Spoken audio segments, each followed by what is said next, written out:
Good morning, Kitchissippi. It is Sunday, June the 4th. This is a video version of the 98th Kitchissippi weekly newsletter. If you're not subscribed, it does have a lot more details about the issues and topics that we'll cover. In order to get on that mailing list, please visit kitchissippiward.ca. It's a really packed newsletter this week. I'll try to be brief. First, at the Committee of Adjustment, there are hearings this week, hearings on June the 7th and June the 21st. The details of those are now online. On June the 7th, the committee is going to hear with respect to property at 219-221 Wesley, where the owner is seeking to subdivide, demolish, and build a two-story semi with variances required on the lot width and the height of the building. At 12 Hamilton Avenue North, I've covered that a few times now, that apartment building on Holland seeking some variances with respect to the requirement for step back on some of the upper floors as well as parking. And at 341 Tweedsmuir, that one was deferred from a previous meeting, the owner seeking a number of different variances. My understanding is that the committee wanted to see a reworked entrance plan. The details of the June 21st Committee of Adjustment hearing are also online. At 198 Carruthers, the owner is seeking to demolish the existing structure and build a three-story long semi with variances sought for the reduced rear yard setback, reduced interior side yard setback, as well as reduced floor habitable space. That's a bit of a new one for me. At 287 Corral, the owner is seeking to demolish the existing structure and garage and build a two-story, three-unit dwelling with variances sought for reduced lot width and area. At 328 Dovercourt, 639 Churchill, right at the corner of Dovercourt and Churchill there, the owner is seeking to demolish the existing structure, build two-story semi-detached dwellings. They're seeking variances associated with corner side yard setback as well as reduced yard setback and area. And then finally at 1174 Gladstone, some variances being sought for an addition at that property. That's moving forward, deferred from a previous hearing.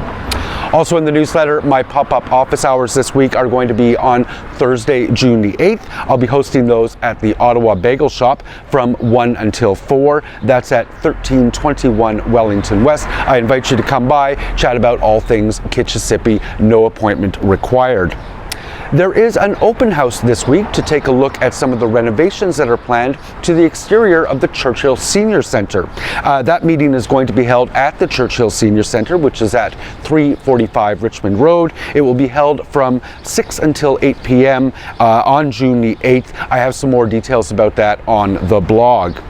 Listen, on June the 10th, from 12:30 until 1:30, I'm going to be here at Winston Square again. We're unveiling the chandelier that is the Joanna Swim and Adrian Goldner piece that was commissioned for the square. The artist will be here to talk about it, holding that in conjunction with the city and the BIA. More details are in the newsletter.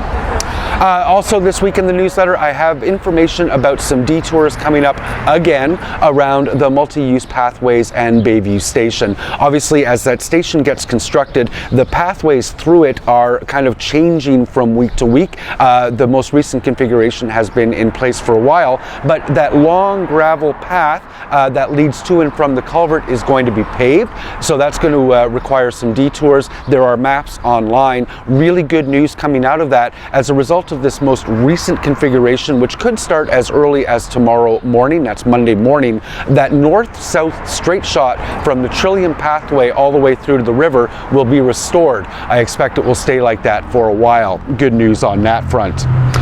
At 266-270 Byron Avenue, my office and the city have received an application to add a fourth unit to each of the three-story dwellings. I have had the developer come in to talk to me about that one. I've chatted with some of the folks in the neighborhood. We are seeing in the hood a lot of these applications for after-the-fact additions of units. This one is a rezoning, so it is fairly significant that they have to come to Planning Committee and Council for permission to do that. I'm not sure whether I'm going to oppose or support that at this point, but certainly something that we need to watch.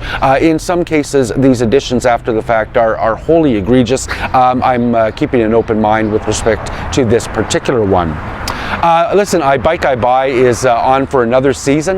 We have $130,000 worth of cyclist purchases logged. There's a new stats page that gets into some of the details about where, what kinds of businesses, when people are making their purchases. In an effort to spread the word further, it is a citywide initiative now. I've made a video, a couple of our passionate cycling advocates, Lana Stewart and Gareth Davies, the stars and models for our new I Bike I Buy video. There's a link to that in the newsletter. Please check it out. The OMB reform, the Ontario Municipal Board reform legislation, has now been put to Queen's Park. There's a link in the newsletter to the full legislation. Haven't had a chance to read that yet. I have asked for and been permitted to sit on the sponsor group at City Hall that will respond to that legislation. I'm looking forward to tucking in. A number of inquiries over the past week or so about Mahoney Park. As many of you know, that has been reconstructed. It had its life cycle renewal, new play structures in there. The work was finished. It's just going through some last red tape, certifications. We're hoping to have Mahoney Park reopen for your kids to play at as of Monday morning. No guarantees, but almost certainly sometime this week. At 809 Richmond, that's the Christie site.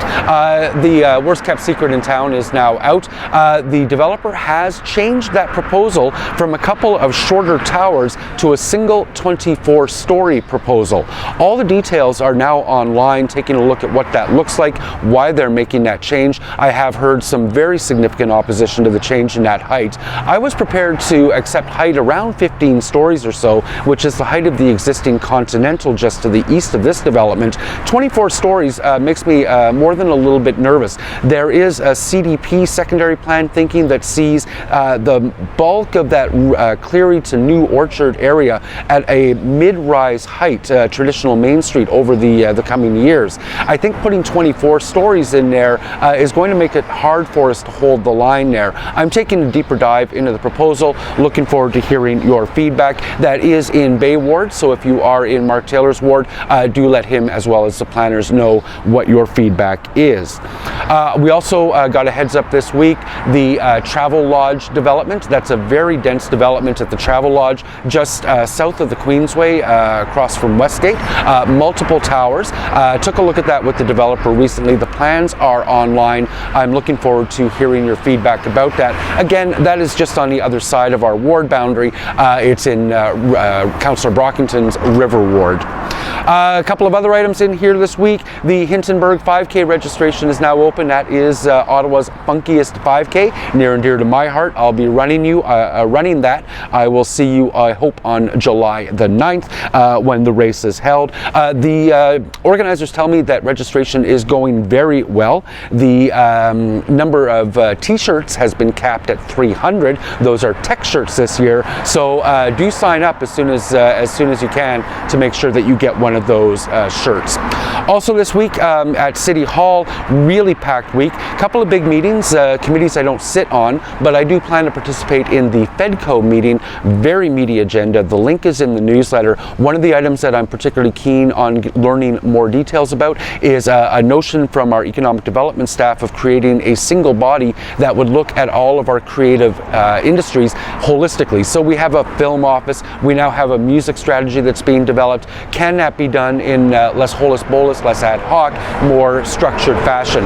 Keen to hear more. Also a couple of really important documents in there about budget consultation, maintenance of our assets. The city is falling behind in terms of our asset maintenance. There's a document in there to talk about how the city will catch up, and that's also an interesting item as we shift dollars within our IT department away from contractors and towards more in-house staff. I think that's a very positive move. The other big committee this week will be Transit Committee. There's a report there on winter operations. I've read that report. There's not a lot of concrete data there. There is an acknowledgement that they struggled just over the first quarter of 2017 to keep up with the pace of snowfall and the freeze-thaw cycles that they had. I still think we need to do a better job of that. Interesting document there to take a look at. And also a document on how they're going to intend to deal with ice and snow moving forward. So take a look at the agenda of the Transportation Committee. The link is in the newsletter for more details about that. Listen, in the office, I've got meetings with developers, meetings with community associations, taking a look at Stage 2 detours, LRT, some housing issues in the ward, and still choosing that first board for the new markets governance body. It's a busy one. There's not a lot of daylight in my schedule this week. Kitchissippi, it has been an amazing week. I want to leave you with a quick bit of footage of Propeller Dance. Propeller Dance is a dance troupe that comes out of the GCTC. That's where they're housed.